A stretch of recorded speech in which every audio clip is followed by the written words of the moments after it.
All right, guys, welcome back to the channel. So as you can see, we got some goodies in our hand. From the last video, you guys probably saw that we're having some issues with the fish. So we unfortunately had to take them back, and we are currently fishless. All we have is some corals and whatnot. Let me go ahead and throw the lens on here so you guys can see a little better. But we currently just have the two corals in here. Got our Zoa, and then we've got our Space Invaders. Or they're both Zoas, but the King Midas and then the Space Invaders. So, I mean, the tank's looking good. We're not having issues there. Actually just finished doing a water change on it, but everything's doing good. Unfortunately, we did have to get rid of the fish though, because they were just attacking each other the whole time and whatnot. But guess what we have here? If we take a look in here in our nice little goodie bag, we can see that there are some fish. As you can see, they're clownfish too, if this thing wants to focus. So, I wanted to do the designer clownfish again because they're just so cool looking. And this is actually, so the big one is going to be a Wyoming white, and the smaller one is going to be a snowflake, as they're going crazy because they're stressed. But these guys are going to be going in the tank. I had my buddy who works at the store put them in a separate tank for me, and they were doing great. No biting back and forth. Luckily, there's obviously one that's bigger. That one right there is going to be bigger than the other one. So they know their place. Obviously, the smaller one's going to be the male, and then the bigger one's going to be the female. So you don't have to worry about fighting back and forth and whatnot. But basically, we're going to go over kind of how I add fish to tanks, how you should add fish, and everything like that.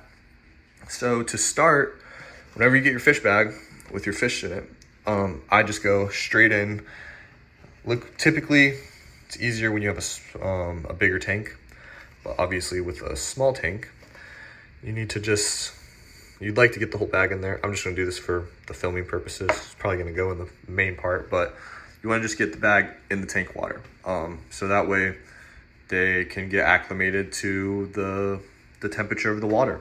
Obviously, it shouldn't differ too much in terms of where you got them and where you're putting them in, but obviously when you go buy fish, sometimes they're out of their tanks for a day or two even. Luckily with these guys, I live right across the street from my local fish store, so I mean, they've been in this bag for a total of probably 5 minutes.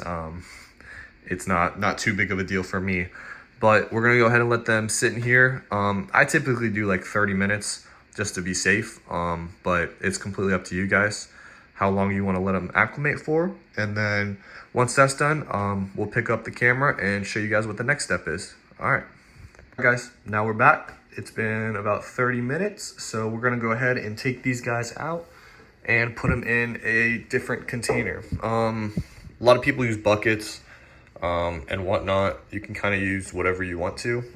I'm going to use these like fish display type of things. I've had them for a while, so it makes it easy.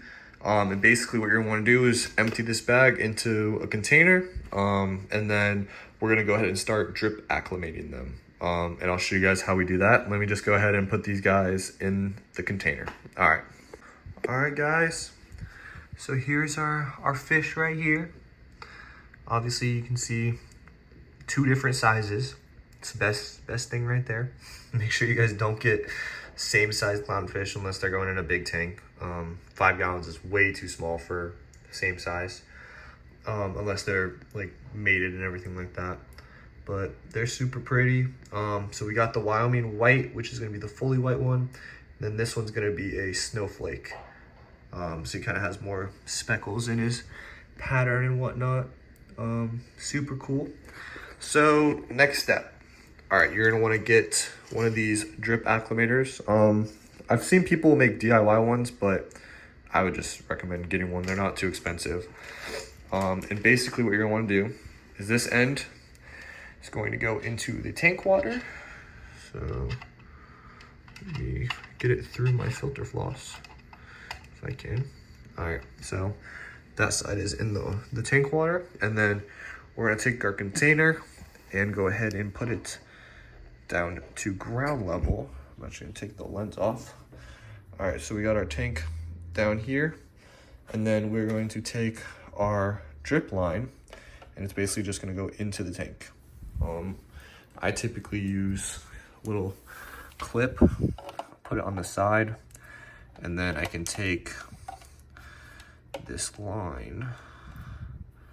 Sorry, it's kind of hard to do this one-handed, but there we go. All right, and then you're gonna use this right here to control how much water goes in and out. So you're gonna wanna have it closed some at least to start with. And then I'm gonna put this thing kind of over to the side. So you're gonna pump the little bleed, or the bladder, whatever you wanna call it. All right, and then you're gonna come down here and you're gonna wanna open it a little bit so it can start flowing through.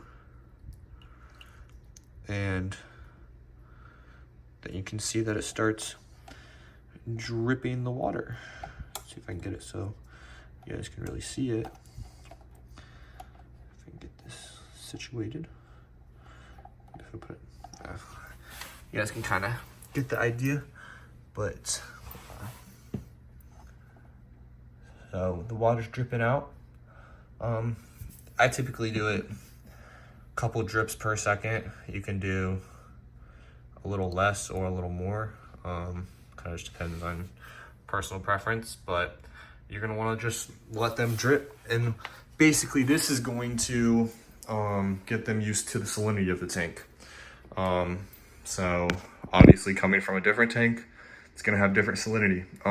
It should be relatively the same, obviously, with how the water quality should be, but in the off chance that your tank is different, you wanna get it as close as possible. So this is probably the biggest thing you wanna do in terms of adding fish to your tank, is get the drip acclimating. The temperature, obviously important too, but if there was one that's the most important, it's definitely gonna be this part. So we'll let them sit here for probably another 30 minutes, typically what I do for them. Everyone's got their own idea in terms of how long they should drip before, but I think 30 minutes is well enough. So we're gonna go ahead and let that happen, and when it's done, we'll go ahead and add them to the new tank. So I'll see you guys in a little bit. All right, guys, we're back, and been dripping for a little over 30 minutes. Everyone's doing happy. Haven't seen them go after each other one bit, but they're still probably stressed and whatnot. But next step is gonna go putting these guys into the new tank. Well, old tank, but new for them. So let's go ahead and get them out, and we'll see how they do. So basically, to turn off the drip acclimator, you're just gonna push it all the way to the closed position. And luckily this thing will just not drip any more water, but we're gonna put it in the bucket just to be safe. And then we're gonna go ahead and take our friends, put them up here. I always recommend using a towel, unless you don't care about spilling water everywhere, but in this hobby, you're always gonna be spilling water. So I always try and pre-do everything with a towel. And then personally, I don't like to use nets. I feel like it scares them more than anything. So we're gonna go ahead and just gently put our hand in here. Ooh, they're quick ones.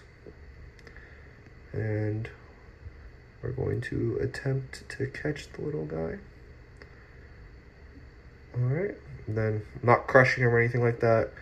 And then just go straight into the tank, and then just kind of let him flow out. So there's our first guy in there.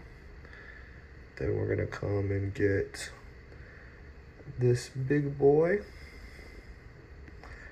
if he can stop. Turn around, dude. Making this difficult, buddy. All right. Then we're just gonna go ahead and let him swim out.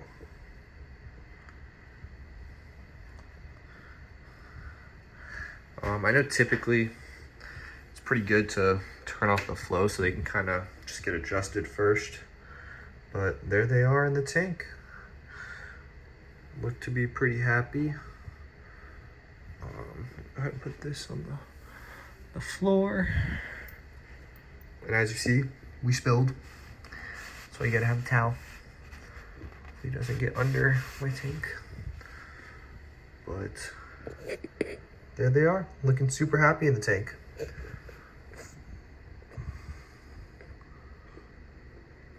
So there you guys go. This is how I always add fish to tanks, how I always will add fish to tanks most likely. But here's our new 2 clownfish. Go ahead and drop a comment of what you guys think their name should be, and if you think adding another fish is a good idea or not. I'm sure you guys will let me know.